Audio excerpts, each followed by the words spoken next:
बड़ा बढ़िया गीत सुना बाबूजी। बढ़िया भैया, बढ़िया बढ़िया। एकदम ऐसे गीत बता दे पौराणिक प्रमाण से, हम एकदम पौराणिक प्रमाण से बताओ, आई माने वाली बात आ। भैया की तरफ से 11 रुपया पुरस्कार हुए। नमस्ते भैया के। दिनेश भाई इलाहाबाद की तरफ से जय लोहिया, जय मुलायम सिंह, जय समाजवाद की 11 रुपया पुरस्कार है। बहुत बहुत नमस्ते भैया के हो। गुड्डू राम रजक प्रतापगढ़ की तरफ से 21 रुपया। नमस्ते भैया के। देखा बड़ा बढ़िया गीत भैया आप सुने कि लड़का का ड्रामा हो गया। झूठे ने मतारी साथ दिया, न बाप साथ दिया, कौनों साथ न दिया। लड़का समझ गया कि दया धर्म में, पुण्य में कितनी बात है। दिनेश कुमार यादव की तरफ से 21 रुपया। खुशी रहा बेटा। लड़का समझ गया कि सब कुछ माया का संसार है। एक ऐसे गीत प्रमाण दे हम पुराण से, और आज आके कलयुग में वो बात सिद्ध हो गई। ध्यान दे आप।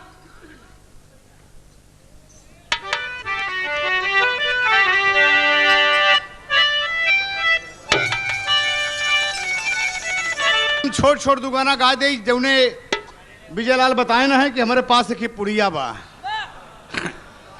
पुड़िया माने हाउ लड़कवा बढ़िया बा। ये लड़कवा का जो एक गाना हो जाए तो दो गाना एकदम छोट छोट के सुनाई, आपके बतिया आप भाव समझ जा सब, और एकदम छोटा छोटा प्रयास करब कि आपका भरपूर मनोरंजन हो। लेकिन समझा पौराणिक बात है, ये तो साधु संत का बात चलते रहे, लेकिन देखा यहाँ साधु संत का कैसे बात हो। अब बता।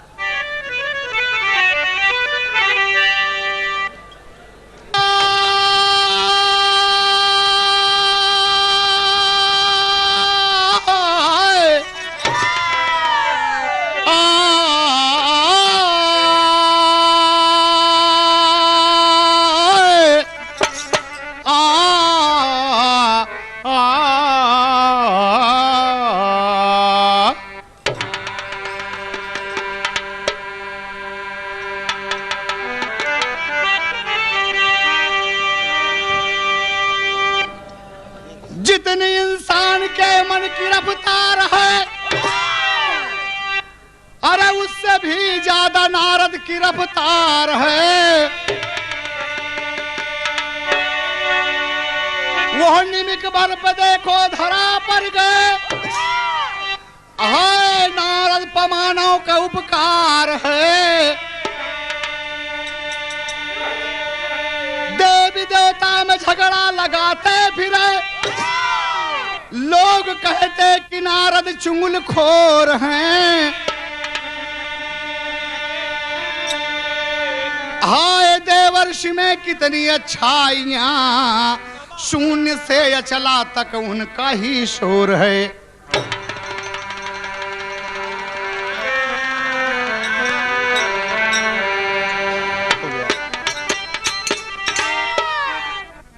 ब्रह्मा के दरबार में नारद पहुंच गए बाबूजी, और भजन एक ही सुनावत है अपने मन का।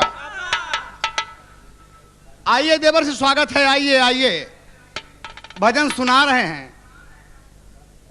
का सुनावत थी ए महाराज, आज आपका हमार मन बा की भजन सुनाई। इतने में बाबूजी शिव जी पधारे, इतने में विष्णु भगवान पधार दिए, तीनों देवता बैठे हैं, तीनों देवियां भी बैठी हैं।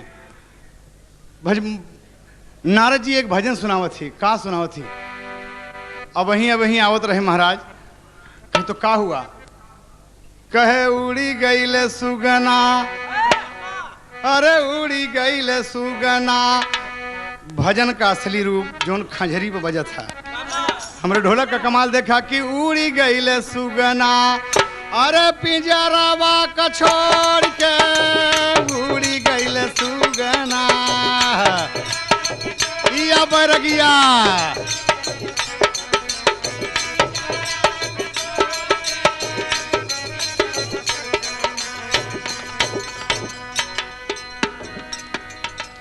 अरे बाप रे, तनिए का पढ़ता भैया, ऐसे बोल दे, हम बोल दे। बिरहा का शानदार मुकाबला विजय लाल यादव और गीता त्यागी 11 फरवरी के बाबूजी शिवड़ी में आप लोग सुनेंगे, आनंद मिलेगा। 101 रुपया पुरस्कार है बाबा यादव की तरफ से, बहुत बहुत प्रणाम हो, आशीर्वाद की प्रतीक्षा है। भैया की तरफ से, सेठ रेती वाले के भैया की तरफ से 51 रुपया पुरस्कार है, बहुत बहुत मालिक की तरफ से सुखी रहें। राहत भाई सिद्धार्थ नगर की तरफ से 101 रुपया पुरस्कार है, बहुत बहुत भैया का सलाम हो। उड़ी गई सुगना पिंजरवा का छोड़ के, उड़ी गई सुगना। ब्रह्मा जी की तरफ से 51 रुपया सलाम भैया के।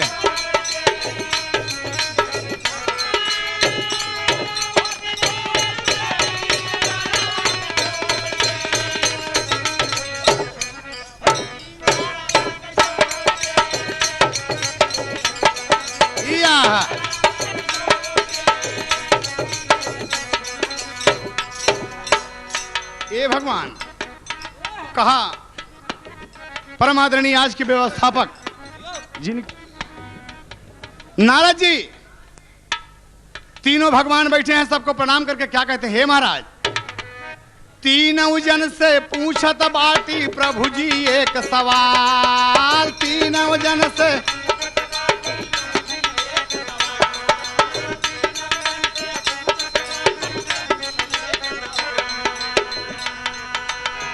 सबसे प्यारा कौन, सबसे प्यारा कौन, गैल संग छोड़ के उड़ी गैल पिंजरवा का छोड़ के, उड़ी गैल सुगना।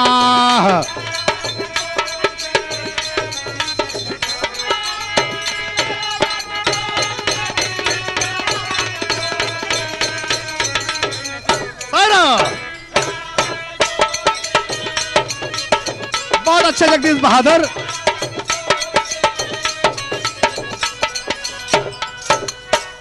ये जैसे खंजरी बजा था, इनकर हम बरही गाय रहे, हमारे आगे बुढ़ाए गए।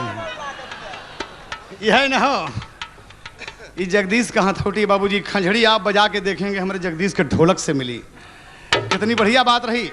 नारद भगवान पूछ रहे हैं तीनों भगवान से, तीनों देवियां बैठी हैं कि हम आपसे पूछे चाहिए थी कि सबसे प्यारा दुनिया में कौन है? कहें बोला भैया। हाँ अच्छा, परमादरणीय विजय तिवारी जी की तरफ से इंजीनियर साहब, टेलको कंपनी जोगेश्वरी, ये 201 रुपया पुरस्कार है। और 200 रुपया पुरस्कार, 201 रुपया पुरस्कार हमारे आज के सेठ जी, आज के ठेकेदार जी, हमन दोनों जन का मालिक साहब भाई राम नरेश रेती वाले सेठ जी, बहुत बहुत नमस्ते हो। कि हम आपसे पूछे चाहिए थे कि दुनिया में, तीनों लोक में सबसे प्यारी चीज़ कौन सी चीज़ होती है? हमें बतावा। ब्रह्मा जी आप बतावें, शिव जी आप बतावें, और नारायण आप बतावें। विष्णु जी बैठे हैं कि सबसे प्यारी चीज़ दुनिया में, क्या? ये पुराण की बात है बाबूजी, लिखित प्रमाण मिलेगा आपको, कोई साधु संत की वाणी नहीं है। साधु संत तो भगवान के बनाए ही होते हैं, हम सब उनके बनाए हुए हैं बंदे हैं। लेकिन भगवान से नारद जी कहते हैं कि सबसे प्यारी चीज़ भगवान मैं जानना चाहता हूँ। अभी अभी कुछ लोग रो रहे थे, इसलिए मैं जानना चाहता हूँ कि सबसे प्यारी चीज़ क्या है दुनिया में। तो ब्रह्मा जी कहते हैं कि हाँ। ब्रह्मा जी कहते कि बतावा नहीं, बड़ी बेइज्जती बा, बहुत बेइज्जती हुई। गिरिजा जी कहा था कि तो हूँ कुछ जाना था कि यह भांगे घोटा था, तो हूँ बताइबा कि ना बताइबा? कहें सवाल बड़ा टेढ़ा फंस गई, कहा बताई? हम कहा ना बताई। कहें कि सबसे प्यारी चीज़ गिरजा तो हमार तू ही है, तू ही का हम प्यार करी थी। कहें ले यह पूछा था नारद जी, हम ही तुम्हार प्यारी है, ये बता दे। कहें कि ब्रह्मा जी कहा थी, ब्रह्मा जी कह रहे हैं कि नाथ बतावा कि सबसे प्यारी चीज़ दुनिया में का होता? कहें जानू। कहें का? कहें खेती बाड़ी। कहें ना ना ना ना। नारद जी कहे क्या विचार विमर्श हो रहा है नारायण? वही लक्ष्मी जी विष्णु जी से कहते हैं कि आप भी जानते हैं कि क्या बताना है आपको? कहे जानी थी लक्ष्मी, बैठाई से बैठा हम बतावत है। और क्या बताते हैं बाबूजी? जैसा भी आप गाना सुने के एक संत बताए थे विष्णु भगवान, तीनों भगवान क्या कह रहे हैं।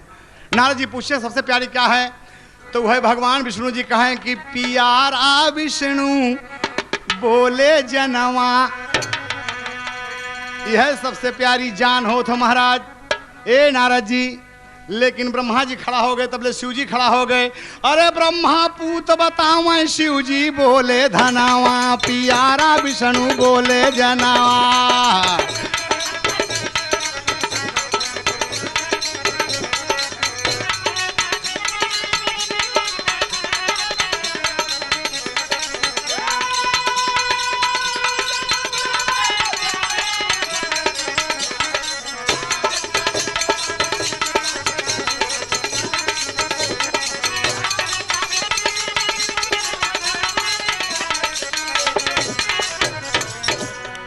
ब्रह्मा कहते हैं कि सबसे बड़ा पुत्र होता है।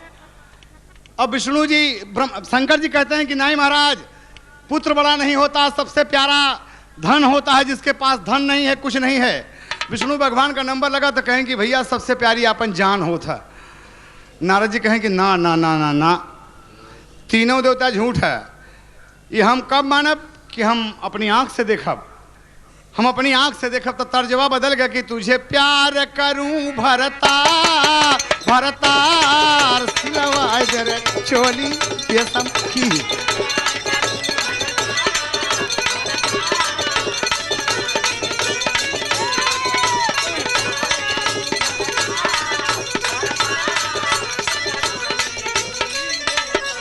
तीनों जन भेष बना हो बनाया गईले बबुआ धरती पर।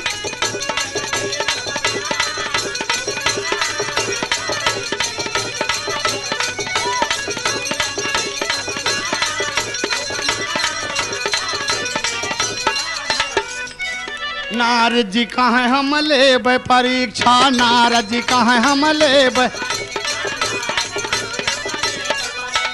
अपनी बात का हुए प्रतीक्षा, अपनी बात का हुए।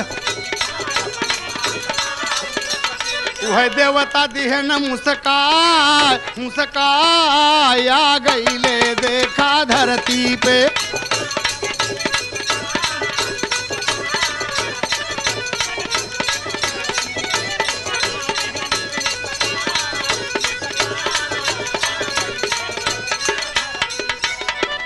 धरती पर पधारे हैं बाबूजी।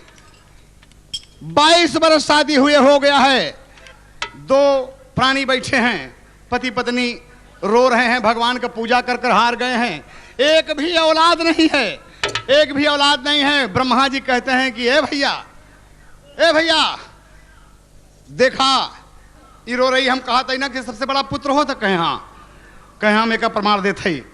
वो है ब्रह्मा जी बाबूजी भगवान विष्णु से आज्ञा लिए कि इसको, कहा हाँ इसके नसीब में पुत्र है दिया जाए। याद रहे दोस्त, जब विष्णु जी आज्ञा देते हैं तभी ब्रह्मा जी सृष्टि का सृजन करते हैं, इसलिए कि विष्णु जी पालनहार कहलाते हैं।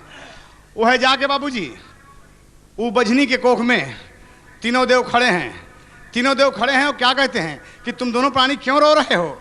कहें गोदिया माये को खिलल नहीं फूलवा, गोदिया माये को खिलल नहीं।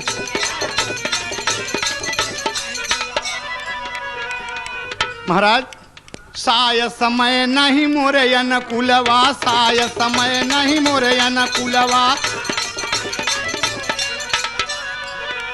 ब्रह्मा जी हंसे ठठाय हो ठठाय आ गईले देखा धरती पे।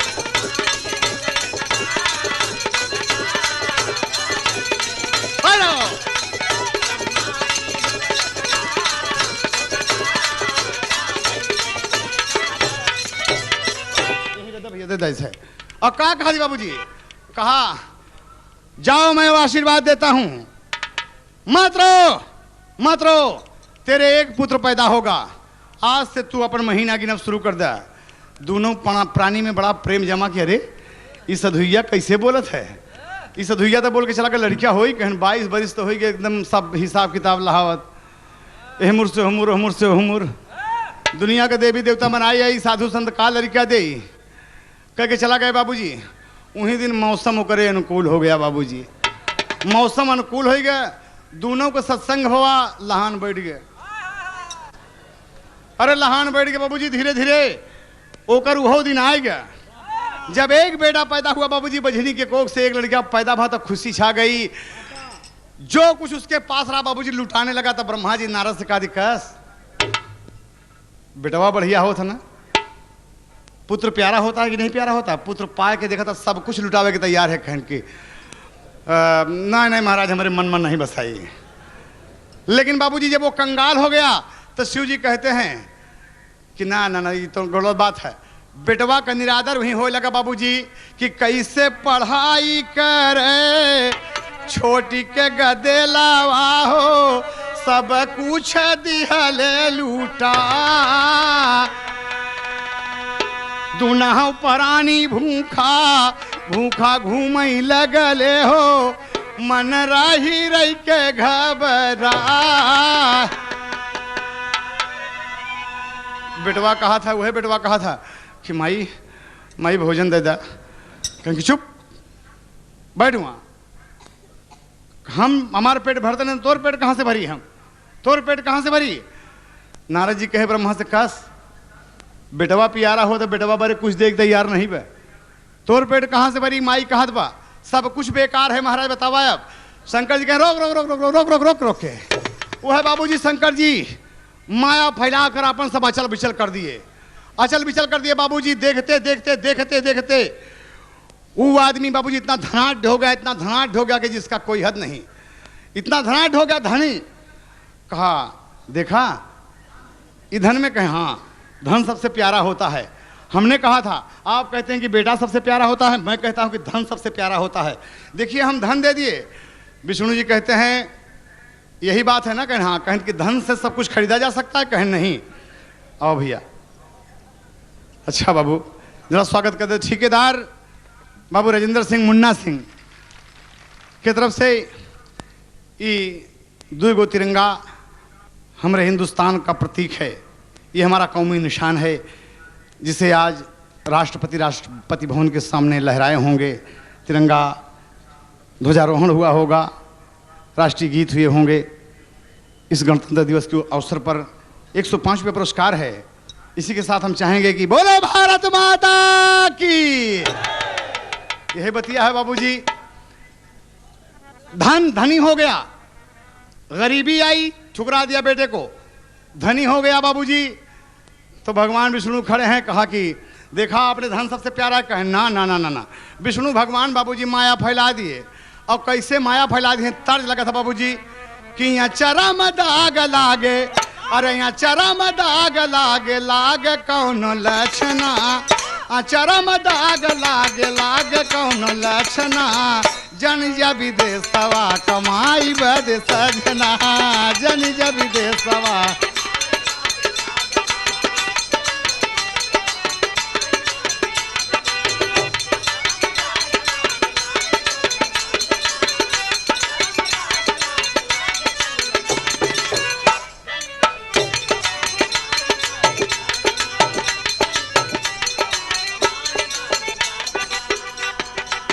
विष्णु भगवान अइले, आज भगवान अइले, देखो के अंगना, आज भगवान अइले, देखो के अंगना, धीरे से बोलाए लिए बापा रे लालना, धीरे से बोलाए लिए। आहा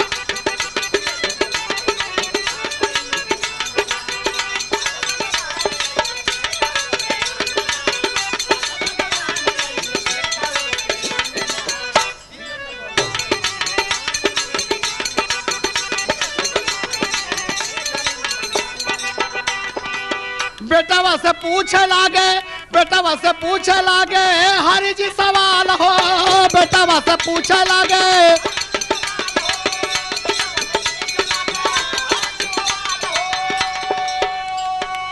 तोरा माई बाबू करें कितना ख्याल हो, तोरा माई बाबू करें।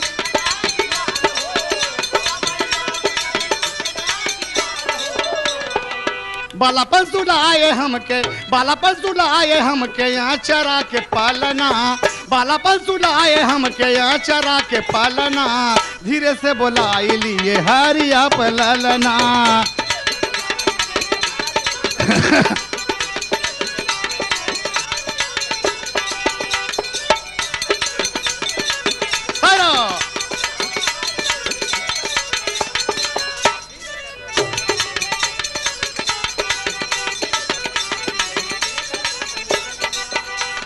भगवान विष्णु उस बच्चे से कह रहे हैं, नारद जी देख रहे हैं, ब्रह्मा जी देख रहे हैं, शंकर जी देख रहे हैं। नारद जी कहते हैं कि ले लो बेटा धन। कहा धन हमारे पास। ओ शंकर जी कहते हैं कि ले लो बेटा धन, हीरा मोती सरफी उसके सामने करते हैं। कहा कि हमारे घर में है बाबा, हमारे घर में है बाबा। कहा नहीं लोगे? कहा नहीं। विष्णु जी कहते हैं कि ये भैया हम लोग तो बता दिए अपन बात की प्यारी चीज होता, लेकिन तू बतावा कि जान कैसे प्यारी होता। वही लड़का से कहा थी बेटा यहाँ आओ, बुला के अपने पास बुलाए और अब कहते हैं कि तुम कान में कुछ करे कहे लड़का के कि अपने घर चल जाओ और अपने घर चल जाना बेटा। जैसे मैं बता रहा हूँ सीधे जाना। सीधे लड़का जा रहा है, बाबूजी नाली पड़ी, नाली से गिरा और लड़का खत्म हो गया। बाबूजी लड़का खत्म हो गया। विष्णु जी कहते हैं कि भैया कहाँ कहीं की जो लड़का आप दे रहा है खत्म हो गया। शंकर जी कहे हाँ खत्म हो गया। मतारी बाप के सामने कहा अरे ये लड़का खत्म हो गया, लड़का खरीद ले, सब कुछ कर डाला। आप परम आदरणीय राजेंद्र प्रसाद मिश्रा जी सुल्तानपुर जिला की तरफ से 101 रुपये पुरस्कार है, बहुत बहुत प्रणाम है। कहा संपूर्ण धन खर्चा कर देंगे, सब कुछ लुटा देंगे अपने बेटे के लिए, बेटा मेरा जिंदा होना चाहिए। बाबूजी रो रहे हैं सब कि बेटा मेरा जिंदा होना चाहिए। नारद जी कहा थे कि धन अपन खेगे। ब्रह्मा जी कहा थे कि धन का भंडार भर दे भाई, धन का भंडार भर दे बेटवा उठ जाए। और यह कहा थी कि ब्रह्मा जी कहना कहीं पूत को उठा दे, आप ये पूत को उठा दे अगर पेटवा प्यारा होता तो। बाबूजी सब ठकरा मार गए, विष्णु जी प्राण ले ही लिए, विष्णु जी प्राण ले ही लिए। बेटा खत्म हो गया बाबूजी, बेटा खत्म हो गया। तीनों भगवान वही चल के वहां पर आते हैं। विष्णु जी कहेंगे आवा हम दिखा दे कि जान कैसे प्यारी होता। देखिए कलयुग में प्रमाण कैसे सिद्ध होता है दोस्त। Thank you master. और बढ़िया तनी आल्हा का भाव लग गा कि कवन हो चिड़ैया। तनी और बढ़ा मास्टर।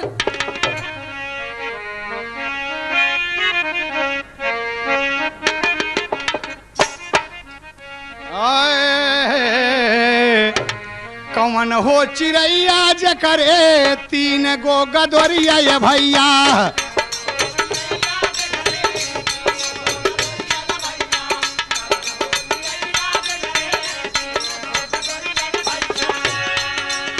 कवन हो चिड़ैया जकरे 5 बबुआ 5।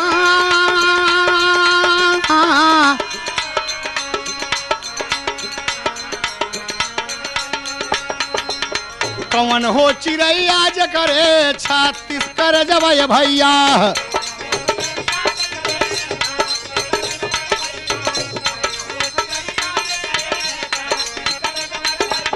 कवन हो चिड़ैया जकर 72 बबुआया।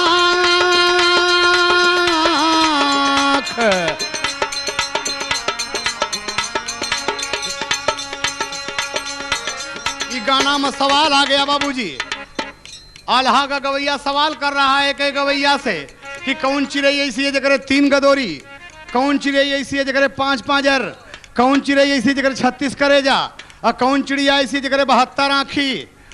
बाबूजी तो दूसरा कलाकार आल्हा का जवाब देता है। क्या जवाब देता है कि ढकवा चिड़ैया के 3 गदोरिया ये भैया।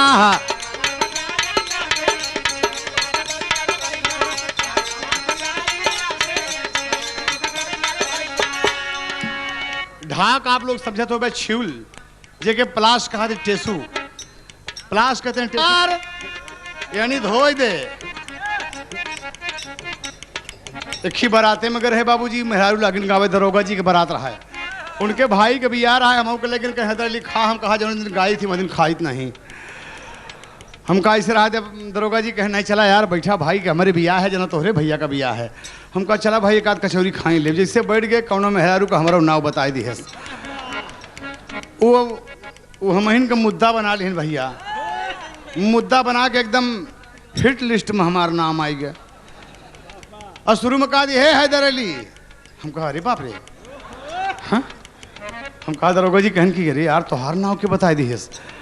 हम कहा हमका कहें बोलाओ थे भाई, हम बिरहा गाओ समय से अपने वहीं थोड़ो न गाओ। तो बाबूजी मेहरून का गावत थी।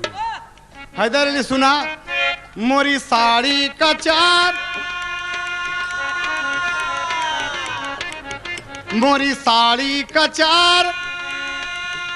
तब तक ठीक बा। मोरी साड़ी का चार, मोरा साया का चार। हम कहा दरोगा जी हम का होते का जाना था ना। अरे बाप रे नहनी साड़ी साया धोई ही बड़ी बेइज्जती है भाई, हम तो बहुत कुछ हम कहा साहब कहा मोरी साड़ी का चार, मोरा साया का चार। मोरे चसटर मा साबुन लगाओ साले, नहीं तो नौकरिया धराई देबा।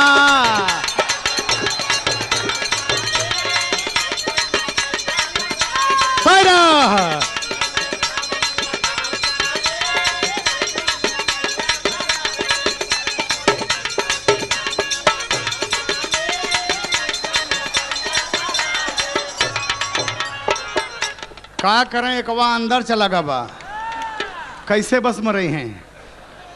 वाह मजा लेते हैं लोग, आनंद लेते हैं। यह बतिया कहें दरोगा जी से कहा, हम कहा अलग खा भाई तार भला भाई नहीं तो तू अपन तो धोबे है हमारो धो उठी। जहाँ जहाँ साबुन लगवावत हैं कहें हैदर भाई एक बदला जरूर ले लिया भाई साहब। हम कहा अब एक बदला कैसे ले, गाय खड़ा होकर गावे लगी। कहे नहीं जब नंबर लगे तो गाना हमारे बाबूजी परमादरणी श्री राम अवध कवि जी से था। राम अवध कवि जी सरा बढ़िया बचवा। तो जब गाना का नंबर लाग और हम एक गीत जब सामाजिक गा बढ़िया बचवा बढ़िया, जब हम एक सामाजिक गीत गावे लगे तो हमारा नंबर लगा। हम कहा सुन ले मेहरारू, अरे बहुत गरियाए रही। हम कहा मोरी धोती का चार, फागुन का महीना रहा भैया, बड़ा हम खुद पर हिसाब किताब से कुर्ता धोती सदरी जाड़े रहे।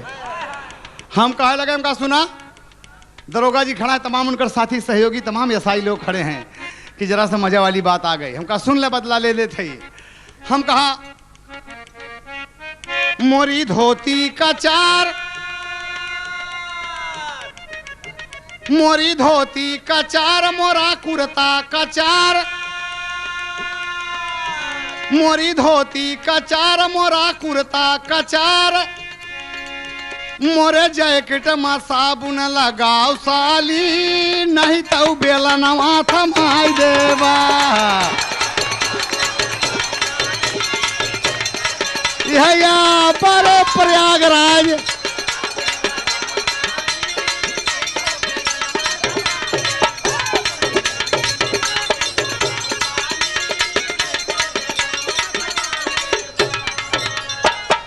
लेकिन भैया भाव वही है। ढकवा चिड़ैया के तीन गो गदोरिया ये भैया,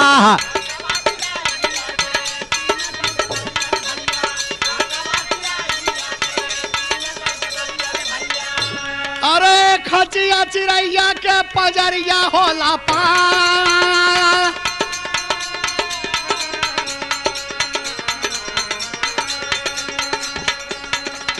केलवा चिड़ैया के 36 करे जवा ये भैया। जय प्रकाश प्रतापगढ़ की तरफ से 51 रुपया नमस्ते भैया। चलन चिड़ैया के 72 हो लाया।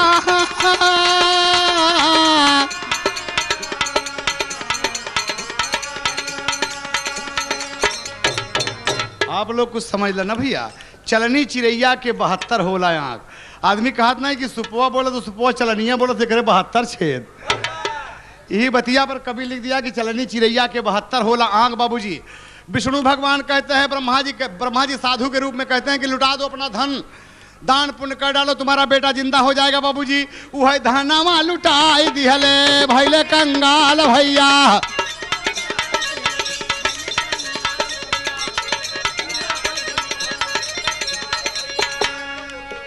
अरे माई बाप रो भैया पान पीट के कपा।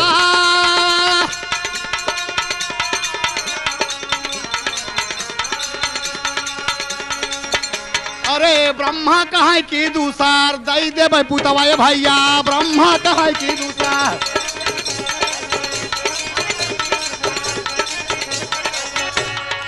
माई कहें झट से बाबूजी आपन तुमड़ी निकाले, तुमड़ी में एक पानी और तुमड़ी में पानी निकाल के बाबूजी एक पुड़िया भगवान घोल दिए, एक पुड़िया घोल दिए। कहें देखा ये लड़का जिंदा हो जाई। कहें कैसे जिंदा हो जाई? कहें यही हो जहर आवाजे पहले पी ले ये भैया।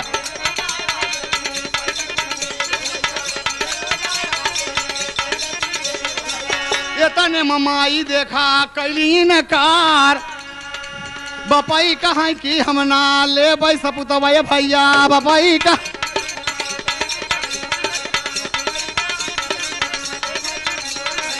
नारद जी भगवान का कर जय जयकार। माया भगवान तबा पनिया का फेंकी दिहले माया भगवान।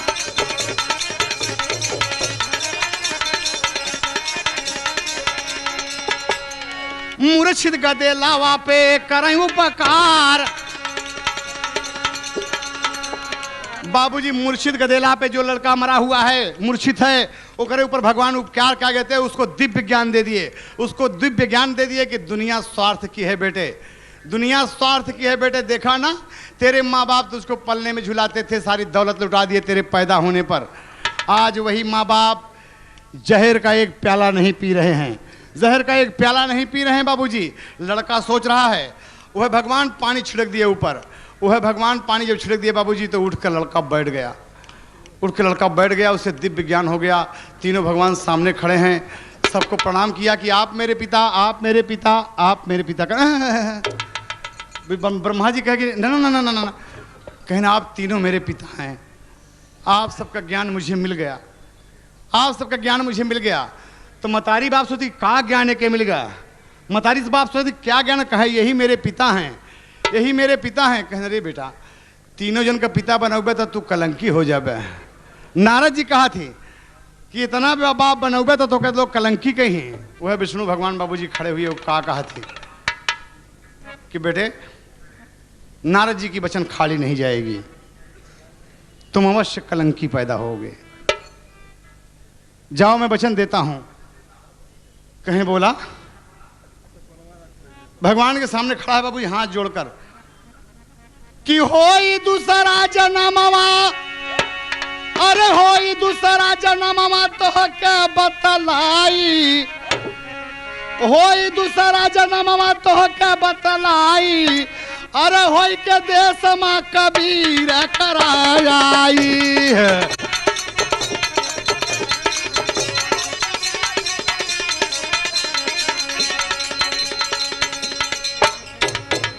होई के देश में होबा देश में कबीर जहनम आ गई।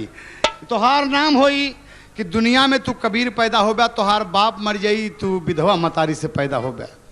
बाबूजी जैसा भी आपने सुना ना कि रामानंद गुरुजी बहुत कुछ ऐसे महंत हुए कि अच्छे अच्छे को ज्ञान दिया करते थे। वो लड़का बाबूजी भ्रमा अपनी ज़िंदगी को पार किया, ज़िंदगी के पार करने के बाद तमाम योनियों को भ्रमण किया। भगवान तमाम जोनियों को भ्रमण कराए बाबूजी, पुनः उसे तमाम जोनियों को भ्रमण कराने के बाद उसे ला के लहर तारा काशी में, लहर तारा काशी में विधवा के गर्भ से बाबूजी उसे पैदा कर दिए। भगवान वही लड़का कबीर कहलाया। नारद जी घंटा बजा दिए बाबूजी अपन खास महाराज। तो स्वामी गीतानंद कहें भुल्लुरता दिए कोतारी, यादव राम आधार कहें कि जान सबसे प्यारी। अरे प्यारा विष्णु बोले जनवा, अरे इलाहाबाद बिझूरा हैदर के भवनवा, प्यारा विष्णु बोले